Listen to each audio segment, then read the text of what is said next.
참 이렇게 믿음 생활해 갈수록, 신앙 생활 갈수록 또 신앙의 연륜이 쌓일수록 더 이렇게 고백이 나오는 것 같습니다. 때로는 우리의 생각과 다르게 하나님께서 이끄시는 것 같고, 또 우리가 생각하는 때에 하나님께서 역사하지 않는 것처럼 이렇게 느껴질 때도 있는데, 돌이켜보면 하나님께서 가장 좋은 길로 인도하시는 선한 분이라고 하는 것, 그런 고백이 나오는 것 같습니다. 그래서 시편 23편 보면 다윗이 그렇게 고백하죠. 여호와는 나의 목자시니, 나의 가장 좋은 목자, 나를 베스트의 길로 인도하시는 분, 그렇게 고백하는데, 우리가 신앙생활에 갈수록 이 찬양의 고백처럼 우리 하나님께서 가장 좋은 것을 주시는 분이라고 하는 것을 늘 고백하시기를 바랍니다. 제 목소리가 약간 좀 듣기가 어떠신지 모르겠어요. 제가 전에 아주 전임 사역 처음 시작하는 아주 파릇파릇한 30대 때 그때 제가 섬기던 교회 담임 목사님이 저한테 그러셨어요. 김 목사는 목소리가 좋아, 그러시면서 나도 예전엔 그랬어, 그러시는 거예요. 근데 이제 목회에 가면서 계속 목을 많이 쓰다 보니까 내가 이제 나이가 들고 그래서 목소리가 좀 거칠어졌다, 그런 말씀을 하셨는데, 제가 요즘 계속 그런 걸 좀 느끼는 것 같습니다. 30대 때하고는 또 다른, 나이가 들어갈수록 목소리도 조금씩 바뀌어가는데, 근데 목을 좀 많이 사용해서 조금 더 그런 것이 오는 것이 아닌가 싶기도 합니다. 어제 우리 장로님과 같이 우리 청소년 파트 겨울 수련회 다녀왔습니다. 갔는데 눈이 거기는 서울보다 좀 더 쌓인 느낌이더라고요. 좀 더 이게 푹푹 빠집니다. 다친 것이 아니어서. 근데 아이들은 그렇게 눈이 푹푹 빠지는 곳에서도 막 뛰어다녀요. 제가 보니까 눈을 치울 필요가 없어요. 애들이 다 밟아버려가지고 꽤 많이 쌓이는데 발목까지 다 이렇게 이상 오는데, 그냥 눈이 나만하지 않을 만큼 애들이 신나게 뛰어다니더라고요. 너무 보기 좋았습니다. 그리고 저녁 먹고 나서부터 이렇게 집회를 위해서 또 더 특별히 준비하고, 어제도 보니까 찬양 1시간, 말씀 1시간, 기도 1시간, 그리고 저는 이제 그 후에 또 계속 이어지는데 저는 빠졌습니다. 이제 오늘도 있고 해서 돌아왔습니다만, 열심히 찬양하고 또 말씀도 너무너무 잘 듣습니다. 제가 이렇게 보는데 꽤 긴 시간이거든요, 아이들이 듣기에.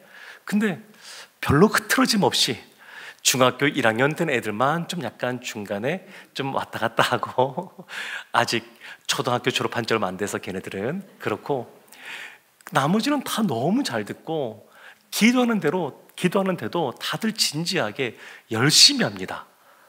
주여 부르는데 얼마나 크게 부르는지 몰라요. 너무너무 우리 성도님들이 관심 가져주시고 기도해 주셔서 우리 중고등 학생들에게도 그런 은혜가 임하는 것이 아닌가, 그런 생각을 하고 돌아왔습니다. 아마 지금도 더 뜨겁게 지금 하고 있겠죠? 아주 기대가 됩니다. 요즘 시대에 이런 아이들이 있다고 하는 것, 너무너무 우리 교회 큰 복이다, 그런 생각을 했고요. 그리고 얼마나 하나님이 이들을 통하여 더 큰일 행하실까, 그런 기대감도 가지고 돌아왔습니다. 오늘 말씀을 이제 보려고 하는데요, 오늘 본문에 시작되는 요한복음 14장 1절을 이렇게 시작하는데, 우리 한 목소리로 한번 볼까요? 너희는 마음에 근심하지 말라. 하나님을 믿으니 또 나를 믿으라. 아멘. 마음에 근심하지 말라. 예수님의 고별 설교가 이제 시작이 되는데, 고별 설교가 시작되는 첫 시작이 근심하지 말라는 겁니다. 근심하지 말라는 거, 마음에 근심하지 말라고 하는 거. 근데 이 요한복음 13장 이 앞에 보게 되면 바로 앞에 14장 1절이지만 그 바로 앞에 13장 38절을 보게 되면 예수님께서 베드로가 닭이 3번 울기 전에 닭이 울기 전에 예수님을 3번 부인할 것이다, 이렇게 말씀하시는 부분이 나옵니다. 사실 이 성경은 원래 장과 절로 구분된 것이 아닙니다. 원래는 쭉 다 쓰여져 있는 겁니다. 쭉 쓰여졌는데 후대에 신학자들이 보고서 이 내용이 조금 나누어지니까 우리가 조금 구별지어서 보면 좋겠다 생각해서 장도 나누고 절도 표시하고 그런 것이지, 원래 성경은 쭉 이어져 있습니다. 이어져 있습니다. 그러니까 이 마음에 근심하지 말라, 이 바로 앞에 부분과 바로 이어져 있는 것인데, 베드로가 너 닭 울기 전에 나를 3번 부인할 거야, 이런 말씀을 들은 겁니다. 지금 이 요한복음의 상황은 예수님께서 나귀를 타고 예루살렘에 입성하셨습니다. 그리고 다락방에서 제자들과 함께 성만찬을 행하셨습니다. 그리고 베드로에게 이렇게 말씀하신 것이죠. 우리가 주님을 위해서 죽겠습니다. 베드로가 이렇게 말하는데, 그게 아니라 너는 나를 3번 부인할 거야. 얼마나 마음에 근심이 쌓이겠습니까? 바로 이 앞에서는 어떤 말씀하시냐면, 내가 이제 너희들과 잠시 있는 것이고 나는 이제 곧 떠날 것이다, 이런 말씀하셨습니다. 제자들이 예수님의 부름에 따라왔고 3년 동안 함께 동고동락했는데 이제 예수님이 떠나시겠다고 말씀하고 있습니다. 이 바로 앞에는 어떤 사건이 있었냐면, 예수님이 가룟 유다를 향하여 너가 나를 팔 것이다, 이런 말씀하셨습니다. 지금 바로 이 앞에 있는 내용들은 제자들이 근심에 쌓일 수밖에 없는 상황입니다. 그리고 가룟 유다를 향하여서도 말씀하실 때 예수님께서 심령이 괴로워, 이런 표현이 나오거든요. 13장 21절에 예수님도 심령이 괴로우셨습니다. 가룟 유다가 나를 팔 것이다, 그리고 나는 이제 곧 떠날 것이다, 그리고 베드로 너는 나를 부인할 것이다. 그러니까 얼마나 이들 가운데 근심이 쌓이겠습니까? 근데 예수님께서 이들을 향하여 하시는 첫 번째 말씀, 그래도 마음에 근심하지 말라. 그러니까 참 예수님의 따뜻한 사랑의 마음이 느껴지는 표현입니다. 이 말입니다. 마음에 근심하지 말아라. 누가 보더라도 근심할 수밖에 없는 상황입니다. 그리고 예수님조차도 심중에 괴로움이 있습니다. 근데 이 제자들을 향하여 근심하지 말라. 예수님의 마지막 고별 설교의 첫 번째가 이 말씀입니다. 그러면서 마음에 근심하지 말라라고 하면서 이어지는 내용이 나옵니다. 하나님을 믿으니 또 나를 믿으라. 하나님을 믿으니 나를 믿으라. 그러니까 지금 근심과 믿음이 두 개가 상반돼서 나오는 겁니다. 근심이 있다고 하는 것은 믿음이 없다는 얘기입니다. 불신이라는 겁니다. 그리고 믿음 있는 사람은 근심하지 않는다는 겁니다. 예수님이 이것을 지금 분명하게 말씀해 주고 있습니다. 요즘 저희가 보는 이 큐티 본문이 마가복음인데, 우리가 며칠 전에 보았던 마가복음 말씀에도 보게 되면 4장에 예수님이 제자들과 함께 배를 타고 가시는데 바람이 불고 파도가 치고 풍랑이 일어서 아주 배가 흔들리고 물이 들어오는 그런 상황이었습니다. 그때 예수님께서 그 바람과 바다를 향하여 고요하고 잠잠하라, 고요하라, 이렇게 말씀하십니다. 바람이나 바다나 귀가 없습니다. 들을 귀가 없습니다. 우리 같지 않습니다. 근데 예수님이 그들을 향하여 잠잠하라, 고요하라 이렇게 선포하신 것은 사실 제자들에게 말씀하고 있는 겁니다. 지금 우리가 배가 뒤집히는 것 아닌가, 여기서 죽게 되는 것 아닌가, 이렇게 막 이렇게 요란스럽게 있는데 예수님이 제자들을 향하여 너희들은 잠잠해라, 고요해라, 그러면서 제자들에게 한 말씀 하시죠. 너희가 어찌 믿음이 없느냐. 예수를 믿는 믿음 자체가 없다는 것이 아니라 믿음이 적다는 겁니다. 믿음이 적다는 겁니다. 근데 이 믿음이 없다라고 예수님께서 표현하고 있습니다. 그러니까 어떤 사람이 물에 빠질까 염려하고 근심하느냐? 믿음 없는 사람이 그렇다는 겁니다. 믿음 없는 사람. 이어지는 마가복음 5장에 가게 되면 우리가 보았던 말씀인데 회당장 야이로 이야기가 나옵니다. 회당장 야이로가 당신의 딸이 죽었습니다.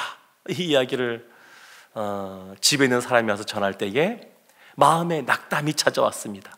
그때 예수님이 하시는 말씀이 두려워하지 말고 믿기만 하라. 여기서도 보면 이 두려움과 믿음의 문제를 상반된 것이라고, 대치되는 것이라고 계속 말씀하고 있습니다. 오늘 본문도 마찬가지입니다. 근심과 믿음이 대치된다는 겁니다. 그러니까 상황을 바라보면 마음의 근심도 찾아오고 두려움도 찾아오고 걱정이 찾아옵니다. 그런데 예수님이 하시는 말씀은 상황을 보지 말고 하나님을 보라는 겁니다. 예수님을 보라는 겁니다. 나를 믿으라. 하나님을 믿으니 또 나를 믿으라. 예수님을 믿으라고 지금 분명하게 지금 말씀하고 있습니다. 그러니까 우리가 이 생을 살아가면서 마음의 근심과 걱정이 찾아올 수 있죠. 염려되는 것이 있을 수 있습니다. 그런데 그것 때문에 우리가 소망을 잃어버리고 낙담에 빠진다 그러면 그거는 믿음이 없는 모습이라고 할 수 있습니다. 그런 분들에게는 다시 예수 그리스도를 바라보고 소망이 회복되는 것이 필요합니다. 예수님도 심중에 괴로움이 있었습니다. 여러 가지 염려되는 문제가 우리 가운데 생기는 것이 이상한 것이 아닙니다. 다만 그 염려되는 것 때문에 믿음을 잃어버리지 않는 것, 그것이 중요합니다. 그래서 하나님을 두려워하느냐, 상황을 두려워하느냐, 이 두 가지입니다. 하나님을 두려워한다는 것은 하나님을 의지하고 신뢰한다는 것이고, 하나님을 의지하면 이 세상이 두렵지가 않습니다. 온 우주 만물을 창조하신 그 하나님이 나를 사랑하셔서, 우리를 사랑하셔서 기꺼이 독생자 예수 그리스도, 값으로 매길 수 없는, 값을 쳐서 도저히 매길 수 없는 그 예수 그리스도의 생명을 우리 가운데 내어주시고, 그리고 우리 가운데 성령 하나님을 보내주셔서 우리의 삶을 인도해 주시니까 그것을 믿으면 이 상황이 두렵지 않습니다. 그래서 믿음의 용사들 보게 되면 늘 이러한 삶들을 살았습니다. 처음부터 그렇지 못하다 그래도 계속해서 믿음 생활을 해가면서 하나하나 고비들을 믿음 가운데 극복해내고 이겨나가는 것을 통해서, 하나님을 경험하는 것을 통해서 더욱더 굳센 믿음 갖고, 더 큰 믿음 갖고, 더 분명하고 강한 믿음 갖고 하나님 앞에 더 나아가는 그러한 모습으로 변모되어져 갔습니다. 우리가 아는 것처럼 예수님이 하신 아주 유명한 말씀 중에 무엇을 먹을까, 무엇을 마실까, 무엇을 입을까 염려하지 말라라고 말씀하신 이후에 마태복음에 보면 그러므로 너희는 먼저 그의 나라와 그의 의를 구하라. 그러면 이 모든 것을 더하시리라. 그렇게 말씀하셨습니다. 하나님을 의지하면, 하나님을 두려워하면, 하나님을 경외하면 두려울 것이 없는 겁니다. 그러니까 이 두 가지는 양립되는 것이 아닙니다. 근심 걱정하여 낙담 가운데 빠지고, 그리고 이 상황 때문에 두려움에 빠지는 것과 예수 그리스도를 믿는 것은 같이 공존하는 것이 아닙니다. 우리 마음속에 두려움이 찾아왔다. 내가 과연 감당할 수 있을까? 이겨낼 수 있을까? 이 상황을 어떻게 돌파해야 될까? 도저히 앞이 보이지 않고 마음이 근심이 오고, 더 나아가서 두려움, 소망을 잃어버리는 두려움 가운데 빠졌다 그러면 다시 믿음을 회복해야 됩니다. 다시 예수 그리스도가 우리의 소망 되심을 믿어야 됩니다. 지금 제자들에게 예수님이 사랑의 마음을 하시는 말씀입니다. 그 마음에 근심하지 말라. 하나님을 믿으니 또 나를 믿으라.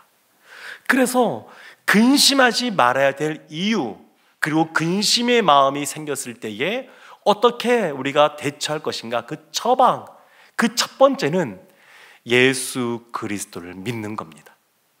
예수 그리스도를 믿기 때문에 우리가 근심하지 않게 되는 것이고, 우리의 마음에 근심이 찾아왔을 때에 예수 그리스도를 믿는 것이 우리의 대책이 됩니다. 이어지는 말씀 보면 다 이것을 또 설명하고 있습니다. 2절, 3절 말씀 우리 함께 한 목소리로 보겠습니다. 내 아버지 집에 거할 곳이 많도다. 그렇지 않으면 너희에게 일렀으리라. 내가 너희를 위하여 거처를 예비하러 가노니 가서 너희를 위하여 거처를 예비하면 내가 다시 와서 너희를 내게로 영접하여 나 있는 곳에 너희도 있게 하리라. 아멘. 내 아버지 집에 거할 것이 많다. 거할 곳이 많다. 내가 너희를 위하여 거처를 예비하러 간다. 예수님이 하신 말씀입니다. 왜 우리가 근심하지 않아야 되는가? 안 할 수 있는가? 아버지의 집에 거처할 곳이 많다는 겁니다. 예수님이 그 집을 예비하고 있다는 겁니다. 거처할 곳이 많다 그러면 두 가지를 생각해 볼 수 있습니다. 첫 번째는 장소적인 의미로 생각해 볼 수 있습니다. 히브리서 11장 우리가 보았던 그 말씀 10절에 보면 아브라함과 이삭과 야곱이 어떻게 행했냐면 하나님이 계획하시고 지으실 터가 있는 성을 바라봤다 이렇게 말합니다. 그러니까 하나님께서 예비하신 하나님 나라가 있습니다. 이 하나님 나라에 대한 개념도 여러 가지 설명할 수 있습니다만, 나중에 하나님이 우리를 부르시면 요즘도 우리 성도님들 또 사랑하는 분들 떠나 보냈는데 그럴 때 우리가 쓰는 표현이 소천이라는 표현이 있습니다. 소천. 하나님께서 부르셨다는 겁니다. 소천하는데 이 땅에서는 생명이 다하지만 사실 그 영혼은 그 즉시로 하나님이 계신 곳으로 갑니다. 그 곳, 그 장소적인 개념으로서의 아버지의 집, 예수님께서 예비하시는 곳, 이것이 있습니다. 근데 이것만이 아닙니다. 여기에서 아버지의 집이 많다라고 하는 것은 이러한 장소적인 의미도 있지만, 그러나 진짜 아버지의 집, 거처할 곳이 많다라는 겁니다. 예수님 앞에 그 바리새인들이 와서 누가복음 17장에 보면 이런 질문합니다. 하나님의 나라가 어느 때에 임하나이까? 그때 예수님께서 하나님의 나라는 볼 수 없다 이렇게 말씀하시면서 뭐라고 말씀하시냐면, 여기 있다 저기 있다고도 못하리니 하나님의 나라는 너희 안에 있느니라, 이런 말씀을 하십니다. 우리 마음에 있다는 겁니다. 우리 마음에. 나중에 우리가 이 땅의 생명을 다한 이후에 가게 될 그 하나님의 보좌가 있는 그곳, 그것도 하나님의 나라이지만 예수님이 하시는 말씀은 우리의 마음도 하나님의 나라라는 겁니다. 우리의 마음.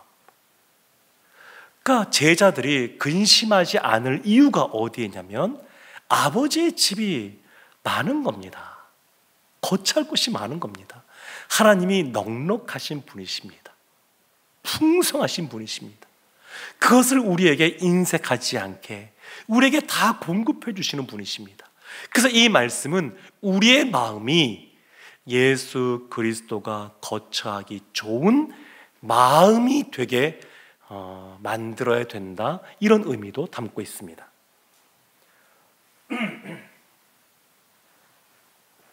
사실 어제 기도할 때도 고민을 했습니다. 이 시간에 이렇게 크게 세게 기도하면 분명히 금요 기도회 때 어려울질 텐데, 고민하다가 그래도 우리 학생들, 우리 청소년들 위해서 기도해야지, 우리 어른들은 이해해 주실 거야 제가 생각하고 이렇게 왔는데, 역시나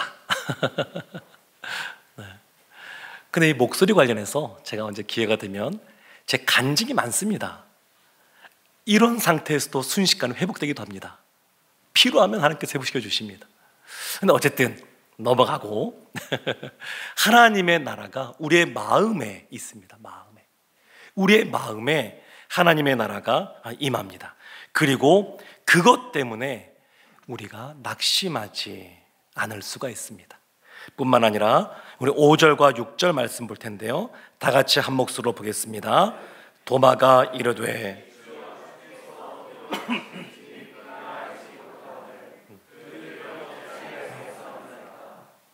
그래서 이르시되 내가 곧 길이요 진리요 생명이니 나로 말미암지 않고는 아버지께로 올 자가 없느니라. 아멘. 예수님이 나를 믿으라 말씀하시는데 그 예수님이 어떤 분이시느냐? 예수님이 친히 말씀하십니다. 내가 곧 길이요 진리요 생명이라고 말씀하십니다. 길입니다. 길. 그러니까 저기에 길이 있어요 이렇게 알려주는 것이 아닙니다. 그냥 가르쳐주는 그런 표시판 같은 역할이 예수님이 아닙니다. 예수님 그 자체가 길입니다. 길. 죄인인 우리가 하나님 앞에 갈 수 있는 유일한 길, 예수님이 바로 그 길입니다. 예수님이 진리이십니다. 우리가 흔히 이런 고민들 하죠. 진리가 무엇입니까? 근데 지금 예수님은 내가 진리라 이렇게 말씀하고 있습니다. 그럼 보다 정확한 질문은 무엇이 진리입니까가 아니라 누가 진리입니까? 이런 질문입니다. 예수님이 거기에 대해서 내가 진리다, 내가 진리다, 그리고 내가 생명이다 이렇게 말씀하고 있습니다. 사실은 다 같은 말입니다. 길이고 진리고 생명이라고 하는 것 다 같은 겁니다. 그래서 길이고 진리고 생명 되시기 때문에 예수 그리스도를 말미암지 않고는 아버지께로 올 자가 없습니다. 그래서 우리가 근심할 필요가 없는 겁니다.